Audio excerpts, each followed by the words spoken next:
Olá, pessoal, bom dia. Estamos aqui hoje para mais uma teleconferência de resultados da Bemob, hoje relativo ao primeiro trimestre de 2025. Lembramos que a apresentação está sendo gravada, que todos os participantes poderão ouvir os palestrantes, visualizar nossa apresentação. Estou aqui hoje, eu sou o Nicolas, diretor de RI da Bemob. Estou aqui hoje juntamente com o Pedro Ripper, nosso CEO, e também nosso CFO, André Veloso. E para aqueles que não entendem português, vou passar instruções de como ouvir nossa tradução simultânea. Tem um botãozinho embaixo à direita para quem quiser ouvir a tradução simultânea, que chama Interpretation. For those that don't speak Portuguese, we have an English channel that can be used by pressing the button called Interpretation on the bottom right corner of your screen, and then just press the option English. I'd like to highlight that after the presentation, we hold a question and answer session. Now I switch back to Portuguese. Lembramos a todos que, após a apresentação dos nossos diretores, teremos sessão de perguntas e respostas, exclusiva para analistas e investidores. Instruções para efetuar as perguntas serão fornecidas quando dermos início a essa sessão. E antes de prosseguir, e como usualmente fazemos, vou ler um texto. Gostaríamos de esclarecer que eventuais declarações aqui hoje, que possam ser feitas na teleconferência, relativas às perspectivas de negócio da Bemob, projeções, metas operacionais e financeiras, constituem-se em crenças e premissas da diretoria da companhia, bem como informações atualmente disponíveis. Elas envolvem, obviamente, riscos, incertezas e premissas, pois se referem a eventos futuros e, portanto, dependem de circunstâncias que podem ou não ocorrer.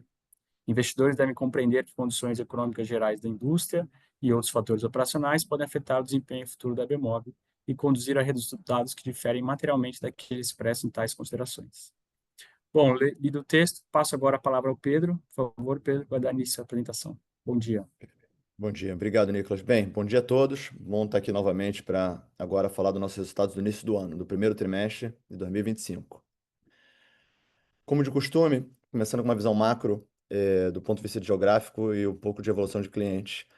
A gente começou operações com serviços em mais de 2 países. A gente continua entrando na Europa e agora com a República Tcheca e fizemos uma progressão também agora na região do Oriente Médio, nos Emirados Árabes. Aumentamos em 39 novos clientes, dos quais 6 enterprise, ou seja, empresas de bastante grande porte, e mais 33 em clientes de médio porte.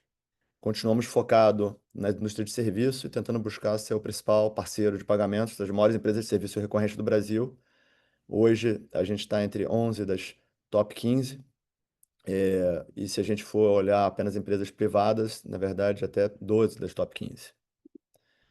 Do ponto de vista do que fazemos, muito brevemente, temos 4 linhas de serviços, como já é de conhecimento, e isso cruzando 4 indústrias.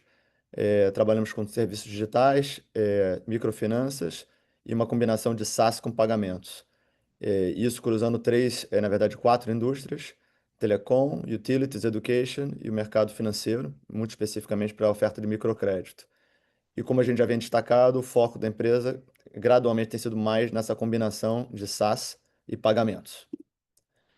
Dando um duplo clique e dando um pouco essa visão por linhas de negócio de como é que a gente evolui nos clientes, aqui tem uns progressos interessantes. A gente tem hoje, como comentado aqui, 3 indústrias que a gente já está operando com pagamentos, na verdade 4, uma que ainda está mais nascente, com graus de maturidade diferentes. Telecom, onde a gente está mais maduro, seguido de utilities, seguido de educação, e a gente ainda está muito no início da nossa jornada de seguradoras e seguros de saúde especificamente. Esse trimestre tem, acho que, 2 destaques qualitativos, ambos ligados a pagamentos. A gente deu passos importantes na vertical de pagamentos ligados ao segmento de educação. A gente, em adição ao Grupo Salta, que é o maior grupo de ensino fundamental do Brasil, que já é nosso cliente, entra em operação, entrou agora nesse trimestre, bem no início, vai começar a escalar agora mais no segundo e terceiro trimestre, o Grupo Inspira, que é o segundo maior grupo de educação privado fundamental no Brasil. A gente também começou com o Farias Brito, que, se não me engano, é o quarto ou quinto grupo do Brasil. E talvez o highlight em educação é um outro segmento que a gente inaugura, que é o segmento de educação superior. Ambos têm dinâmicas muito parecidas no que tange de pagamentos e essa relação com o cliente, apesar de ter suas peculiaridades. Então é muito bom ter um dos grandes líderes e maiores empresas do setor confiando essa área tão crítica para a Bimop.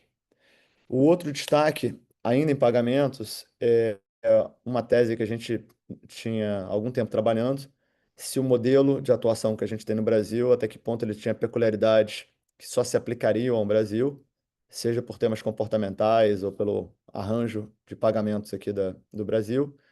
E a gente vem trabalhando há quase um ano com a Enel no Chile, e a gente lançou há pouco tempo e o lançamento foi bastante bem sucedido. Então, acho que é simbólico, porque isso abre um caminho, não só no Chile, como possivelmente em outros países da América Latina, para gradualmente a gente expandir essa atuação verticalizada. Nos demais setores aqui também várias contas novas, talvez indo para o outro extremo aqui da direita, em assinaturas digitais a gente continua não só entrando em alguns países novos, como eu comentei na República Tcheca, a gente começou a lançar o serviço de assinatura digital com duas das principais operadoras, Vodafone e O2, e entramos com a Etisalat nos Emirados Árabes. Então é uma área também, fora a T-Mobile lá na República Tcheca. Ou seja, está uma boa evolução também nesse business que é o mais maduro da Bimob. Quando a gente olha essas mesmas dimensões, mas numa prática, num ponto de vista das métricas mais B2C, que trazem um pouco mais de volumetria, pagamentos continuam bastante acelerados, então a gente acaba achando que o TPV é uma das métricas para acompanhar a evolução desse segmento, 26% ano contra ano. Então tem sido bastante cadenciado o crescimento tanto ano contra ano quanto trimestre contra trimestre. O negócio de SaaS, que ele acaba sendo muito conjugado com business de pagamento, no nosso caso, também teve um bom crescimento, 12%. O lowlight, o ponto talvez mais fraco do trimestre, é o nosso negócio de microfinanças. Relembrando que aqui a gente tem dois negócios embaixo dessa rubrica. Um de crédito de recarga de celular. Esse é o que de fato sofreu um pouco mais e vem sofrendo no último ano. E a gente tem um outro de microcrédito, que é ajudar as fintechs a melhor avaliarem o potencial de crédito em países que você tem informações mais rarefeitas. Esse negócio ainda vai bem. O primeiro trimestre especificamente foi um trimestre um pouco mais fraco, mas a perspectiva, olhando para frente, parece muito boa. Então a gente acredita que essa linha de negócio ela volta a estabilizar e a crescer quando vista de forma composta. Aqui vale destacar que a gente abriu uma informação a mais, que é mais ou menos a receita por transação. Então tem um aumento material ainda ano contra ano de 30%, que vem justamente dessa mudança de mix. O produto de recarga tem um ticket mais baixo, o produto de scoring tem um ticket mais alto. Na medida que o mix muda, o ARPU sobe. E aí a explicação da redução trimestre contra trimestre, uma pequena redução de 32 centavos para 29, foi justamente esse trimestre um pouco mais lento do microcrédito. Por último, assinaturas digitais, ainda do ponto de vista de receita, a gente já vai mostrar, tem um crescimento bem mais robusto, mas do ponto de vista de base, a gente cresceu 5% trimestre contra trimestre.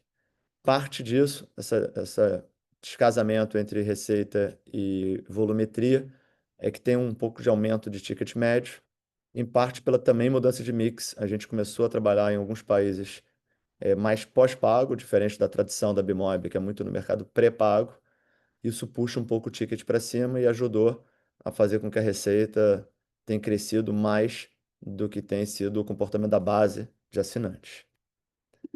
Seguindo um pouco, olhando receita, a gente cresceu 18% ano contra ano, mas fazendo uma comparação mais justa e anulando o efeito de moeda dos diversos países que a gente opera, o real acabou apreciando contra a cesta média de moedas, então a gente teve 10% de crescimento, vamos dizer, sem efeito de câmbio.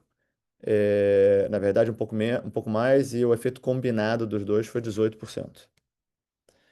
Quando a gente dá um zoom nessa quebra de receita, esse 18% acho que vale dois destaques. Pagamento acabou crescendo mais do que a média da empresa, cresceu 23%, sempre destacando que tem um pedaço pequeno que ainda está ligado à distribuição de recarga física, e você tem um negócio maior, que é o de pagamentos digitais, que é multissetorial. Uma outra quebra que eu acho que é interessante destacar é o mix internacional versus Brasil.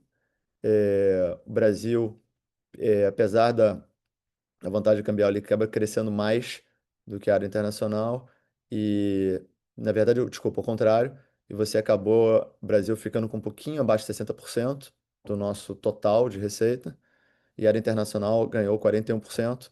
Destacando aqui que, de novo, o efeito câmbio, independente de a gente anulá-lo, a área internacional de fato cresceu organicamente, mesmo numa visão neutra de câmbio. Então, a operação internacional, tanto na América Latina, essa nova incursão na Europa, ela tem tido boa atração nos últimos 3 trimestres. E é talvez a última quebra, antes da gente começar a olhar mais os temas de rentabilidade, é por linha de serviço. A gente continua com uma atração forte nos dois segmentos que, de certa forma, se combinam, o segmento de pagamentos e software as a service. Juntos, a gente está praticamente 60% da receita da empresa. O negócio de assinaturas cresce um pouquinho, dado esse resultado forte desses últimos 2, 3 trimestres. E o segmento de microfinanças, que é o menor, ele relativamente perde um pouquinho de peso, ficando com 10%.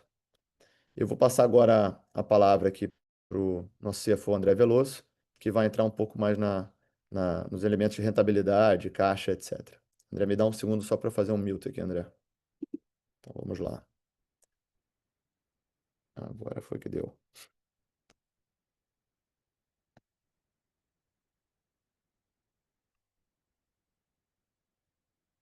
Agora sim. Bom dia, Pedro. Obrigado. Bom dia a todos. É um prazer estar com vocês aqui para a apresentação dos resultados do primeiro trimestre, agora sobre a perspectiva das demais linhas do nosso P&L. E, conforme relatado pelo Pedro, esse foi mais um trimestre de sólidos resultados, tá, financeiros entregues pela Bemob. Na linha de lucro bruto, tá, mantivemos um crescimento sustentando a rentabilidade, né, por volta ali de 72,5% da receita, entregando 121 milhões de reais de lucro bruto, né, um crescimento de 18% versus igual período do ano anterior. Na linha de OPEX, né, a gente cresceu 14% ano contra ano, basicamente por conta de uma maior relevância, né, das despesas denominadas em dólar, no que diz respeito tanto à rubrica de pessoal quanto de tecnologia. A linha de pessoal em reais também cresceu, né, fruto do dissídio aplicado no finalzinho do ano passado. E, além disso, a gente teve, agora em 2025, uma aceleração, né, das despesas de viagem para fazer frente a essa expansão que a gente tem entregue sobre a linha de receita. E, por consequência, quando a gente avalia, né, a linha de EBITDA ajustado, a gente teve uma aceleração do nosso desse indicador, né? Ele cresceu 22% ano contra ano, e ao final do primeiro trimestre agora de 2025, a gente entregou quase 57 milhões de reais de EBITDA, com uma expansão, né, da margem para quase 34%. Aqui é importante a gente frisar novamente, né, a gente sempre falou que a alavancagem operacional ela ia se fazer presente ao longo, né, da história da Bemob, a gente não refuta isso, mas só lembrando que esse crescimento, né, não necessariamente vai se dar sempre de maneira linear. Podemos avançar para o próximo slide. Aqui no quadro esquerdo, a gente apresenta a linha de lucro líquido ajustado, né, excluindo os efeitos do swap. Então, além do belo e sólido resultado operacional, a gente teve também uma maior eficiência fiscal, tá, em 2025. Esses itens foram parcialmente compensados, tá, por um maior nível de despesa de depreciação e amortização, e um efeito também, neste caso, né, de variação cambial negativo, que basicamente sustentaram ali o lucro em aproximadamente 17%, né, da receita, uma margem líquida ali de especificamente de 16,8%, um crescimento de 20% versus igual período do ano anterior. Então, fechamos o primeiro trimestre com 28 milhões de lucro líquido. Quando a gente olha a perspectiva de geração de caixa operacional, né, sobre a métrica interna aqui, que a gente avalia de EBITDA ajustado menos CAPEX, dado, né, um menor ritmo de crescimento de CAPEX no período, a gente nota e observa uma aceleração desse indicador, né, que cresceu 28% ano contra ano, atingindo ali 43 milhões de reais. Portanto, com o aumento da taxa de conversão, né, em caixa de quase 77%, um patamar talvez dos mais altos agora da nossa história. E, por fim, apresentando, né, a nossa variação da posição de caixa. Então, a gente vem justamente com esse indicador ali de geração operacional de caixa, expresso em EBITDA menos CAPEX de 43 milhões. Eles foram parcialmente compensados por um emprego maior de capital de giro no período, principalmente, né, para operação nossa de pagamento parcelado, que consumiu aproximadamente metade desse número. Além disso, né, dada a expansão da nossa operação internacional, a gente tem um alongamento do prazo para recebimento desses recursos, então isso justifica esse aumento do capital de giro.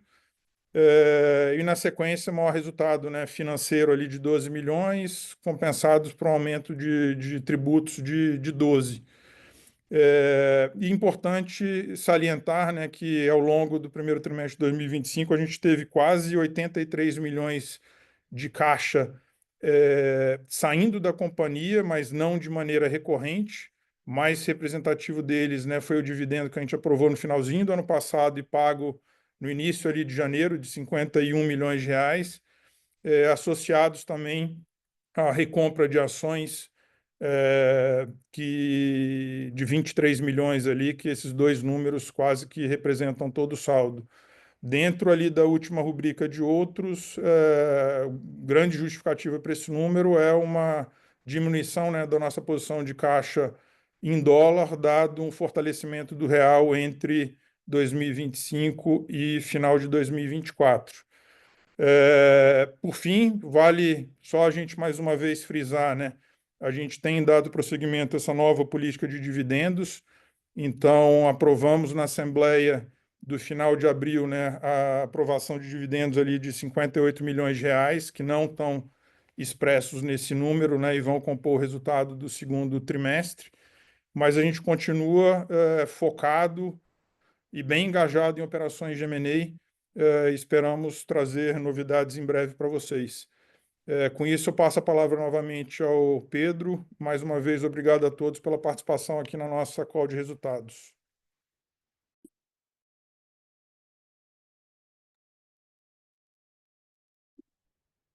Bem, vamos lá. Obrigado, André. Pessoal, então, para a gente fechar aqui a nossa call, acho que é um pequeno resumo, né? Foi um trimestre bom, forte e bem consistente com o que a gente vem falando, talvez há um pouco mais de um ano e meio.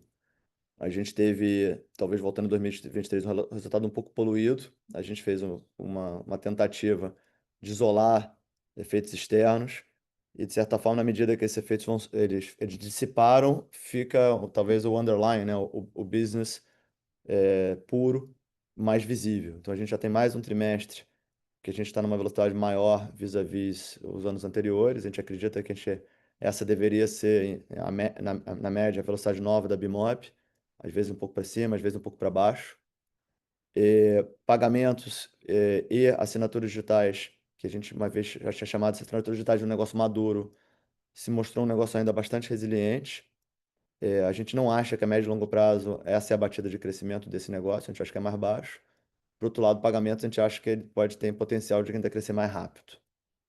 Como o André já destacou, a tese aqui é continuar buscando alavancagem operacional, sem prejuízo de sempre que a gente achar uma grande oportunidade, que se for para acelerar crescimento, a gente vai fazer os investimentos necessários, mesmo de OPEX, se for o caso.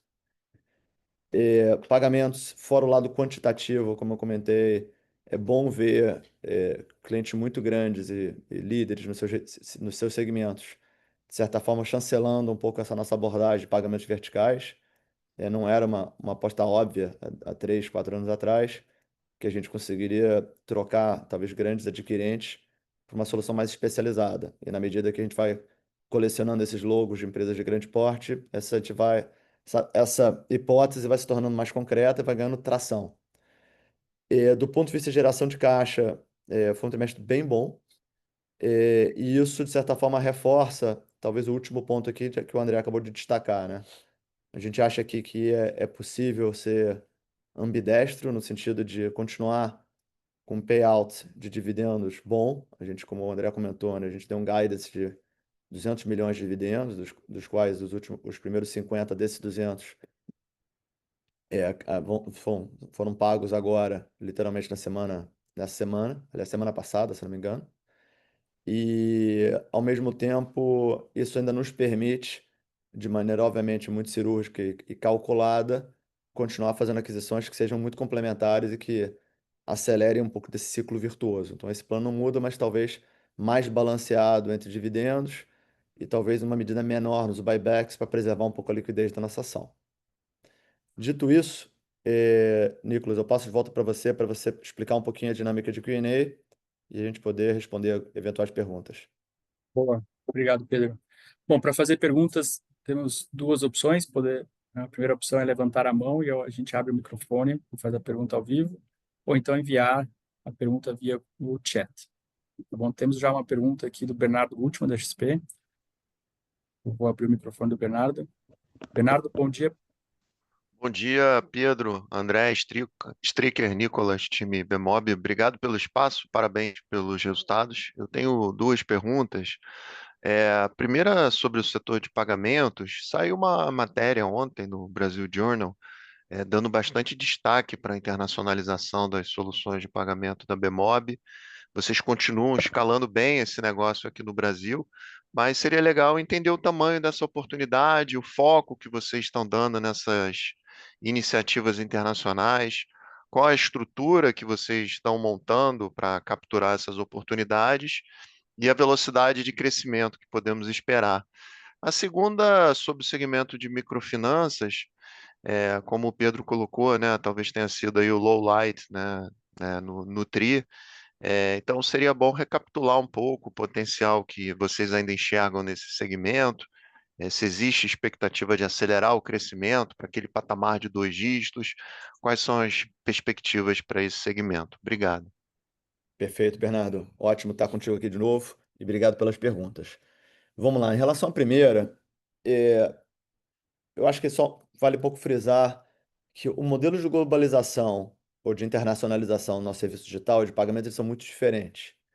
Nos serviços digitais, você basicamente adapta moeda, você adapta língua, você adapta eventualmente um pouquinho do catálogo dos jogos ou dos aplicativos, e a partir daí é um modelo, vamos chamar assim, de baixo custo de oportunidade, baixo custo de integração, onde você tem uma certa facilidade para testar novos países.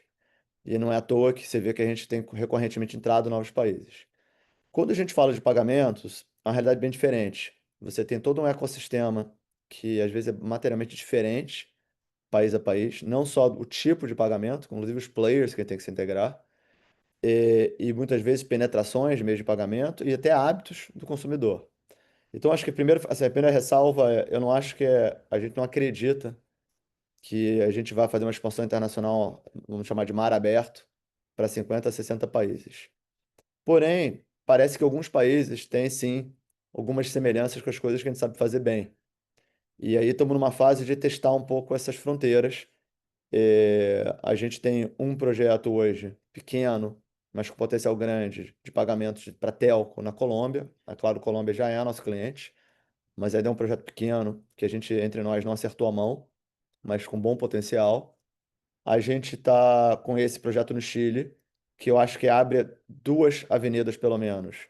Na própria Colômbia, quando a gente aprender um pouco no mercado de pagamentos, pegar outras utilities lá e tentar replicar no Chile, que tem outras empresas relevantes fora a Enel. E, obviamente, talvez o terceiro país, e um país ainda mais complexo, porque tem um mix muito diferente do Brasil, é o México. Então, dito isso tudo, a gente vai sim botar uma energia razoável, inicialmente nesses três países, mas eu seria um pouco cauteloso no timing. Eu acho que Chile talvez seja o que tenha mais possibilidade de despontar mais cedo. É um país menor, mas com ticket mais alto, então ele pode ser relevante no todo. E eu seria só cuidadoso porque não necessariamente porque funcionou no Chile, vai funcionar bem na Colômbia, no México. Agora, se funcionar esses países juntos, sei lá, outros 60% no Brasil, ou 70% no Brasil. Então pode ser grande, eu só seria cauteloso, porque eu não acho que é algo que deve mudar muito materialmente o nosso número de 2025. Sim, ajuda. E eu viria isso mais para uma oportunidade de talvez acelerar em 2026, porque lembrando, os ciclos de venda são longos, as implementações também. Mas sim, é um bom motor de crescimento e se isso se mostrar verdadeiro em mais países, nosso mercado endereçável aumenta bastante. E aí, desculpem ainda nesse tema, a gente tem uma vantagem, talvez, que nesses países que eu destaquei, a gente tem times locais seniors. Então, é uma expansão internacional que, por mais que a gente tenha que estabelecer novas integrações, entender o ecossistema, a gente não parte do zero, a gente tem relacionamento corporativo com grandes empresas nesse segmento e tem times sêniores. Então, acho que isso também ajuda bastante. Falando um pouco de microfinanças, esse é um mercado que a gente foi mais otimista em relação ao crescimento da parte de recarga, ou seja, essa ideia, né, de quando um cliente pré-pago fica sem saldo, que você vai oferecer uma recarga para eles. O mercado pré no Brasil, como vocês conhecem, você também, Bernardo, conhece bastante, até pelo seu background, ele encolheu, isso indiretamente, ou seja, em troca do mercado do controle, do pós-pago, isso indiretamente afeta esse segmento. E a gente também está na Ásia, onde isso aconteceu numa medida menor. Então, eu diria assim que esse mercado, essa parte de recarga ela ainda pode crescer, mas a gente tem menos clareza de qual é a taxa de crescimento disso. Isso tem sido um pouco volátil. O lado que nos anima mais, quando a gente olha esse negócio de maneira agregada, um negócio de micro scoring ou de scoring de crédito, esse tem se mostrado bem bom. Apesar de eu ter comentado que o Q1 não foi um trimestre muito forte, tem dois, três clientes que renovaram, diminuíram um pouco o seu ritmo, mas quando a gente olha de forma agregada, ano contra ano está super forte. Quando a gente olha o próximo trimestre, especificamente nesse business, também a indicação é muito positiva. Então, eu acho que o combinado dos dois, apesar da minha falta de otimismo, o de recarga ainda é bom. Eu acho que a gente consegue ficar assim nos dois dígitos, muito puxado pelo segundo negócio, que, lembrando, hoje ele ainda é muito concentrado no México e, numa medida menor, na Colômbia. E aí a gente também ainda não tem clareza se esse é um negócio que dá para ir para 10 países ou não. No México é um país muito pouco bancarizado e com muito pouco acesso a crédito, então é um prato cheio. Numa medida menor, a Colômbia também. E aí eu acho que num segundo momento, em 2026, uma vez consolidadas essas operações, a gente, de maneira seletiva, está avaliando outros países que a gente tem operação, se faz sentido expandir essa oferta também. Mas por enquanto eu também seria cauteloso de incluir isso em qualquer projeção. Bernardo, não sei se eu consegui endereçar bem teus pontos. Endereçou sim, Pedro, muito claro. Obrigado. Parabéns mais uma vez pelos resultados. Obrigado você, amigo. Boa. A gente tem uma pergunta no chat aqui, Pedro, do analista do Itaú. Ele aproveita para fazer duas perguntas que eu acho que vão ser longas, então acho que a gente pode encerrar com essas duas.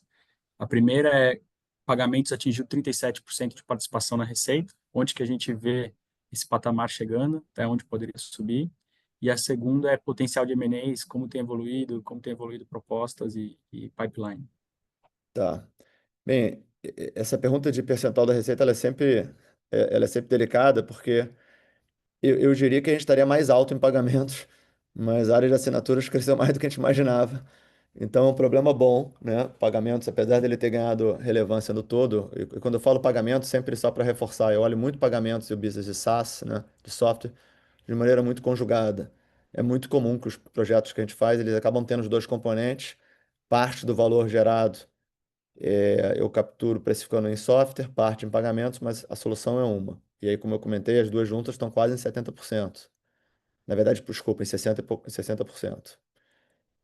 Eu acho que a tendência é que ele continue ganhando participação, eventualmente seja 70%, 80%, mas isso depende também de quanto que a gente continua crescendo em assinaturas digitais. Como eu comentei, a gente é muito assertivo na escolha de palavras. Ele não acha que é uma oferta legada, e ser uma oferta madura. E o jogo de palavras aqui é que a gente acha que é um negócio que não é o futuro da empresa daqui a 10 anos, mas tem muitas geografias que a gente não está presente e algumas que a gente está aprendendo a operar e que tem ajudado a trazer um crescimento que, sendo muito honesto, a gente não tinha essa clareza talvez há um ano e meio, dois atrás. Então, eu acho que o pagamento sim vai continuar ganhando protagonismo e até não só da forma orgânica, né? Se você pegar os segmentos que a gente já explicitamente se propôs a atuar, né? Dentro desse segmento amplo de serviços recorrentes, a gente ainda é irrelevante no setor de saúde e de seguros, muito pequeno. Então, a gente vai estar comunicando em breve aí os primeiros contratos. A gente deu grandes passos em educação fundamental e está botando o pezinho em educação superior, já de certo um pezinho direito forte, né, que é com a Edux, mas tem muitos clientes grandes que ainda têm um potencial. só no segmento que a gente está hoje, não é por falta de mercado endereçável que a gente não vai ter crescimento. E a gente acredita que tem outros subnichos e segmentos interessantes que as transações de M&A possam ajudar a acelerar. Então, até usando isso como um gancho, né? A gente, obviamente, tem um olhar um pouco mais amplo, mas ele tem sido cada vez um pouco mais focado nesse binômio, né? De empresas de software que tragam junto pagamento, ou segmentos de pagamento, ou funcionalidades e competências novas que melhorem um pouco nossa área de atuação. Então, lembrando, né, a gente mescla muito software de engajamento com pagamento. Então, os M&As em geral que a gente tem visto são ou mais ligados ao engajamento de clientes, ou melhor, software nesse segmento, ou outros subsegmentos. Sobre uma agenda muito específica, é sempre delicado. M&A é um tipo do deal que ele é binário, né? Você não faz um terço de um M&A, mas, assim, tem sido um bom momento. Eu acho que tem muita gente que começa, empresas que não tinham tanta clareza de quanto que a Bimob poderia ajudar somando esforços. E a gente tem tido uma aceitação melhor de empreendedores que têm mais vontade de ser nosso sócio. E como a gente gosta de fazer deals, você já deve ter visto que a gente fez deals nos formatos que não são talvez os mais usuais. A gente gosta de comprar um controle das empresas, mas manter durante alguns bons anos um empreendedor com uma participação material e ainda muitas vezes na linha de frente. Então, esse modelo de trazer empreendedores fortes que complementem a nossa ida a mercado, ainda com stake relevante, com um caminho já pré-acordado da compra dessa última participação, a gente já fez acho que 2 ou 3 deals desse formato e a gente acredita que possivelmente os nossos próximos deals também vão ter nesse formato e a gente tem tido bastante eco de empreendedores que até talvez encorajados pelos deals que a gente fez antes, que a gente acelerou muito o crescimento das empresas que a gente comprou, isso vem a se repetir. Agora, dito isso, o resto a gente vai comunicar no devido momento quando essas coisas se materializarem. Nicolas, encerramos por aqui ou temos mais alguma? Eu acho que a gente pode encerrar por questão de tempo. Agradecemos a presença de todos, a participação e nos vemos no próximo trimestre. Obrigado. Maravilha. Obrigado, até logo.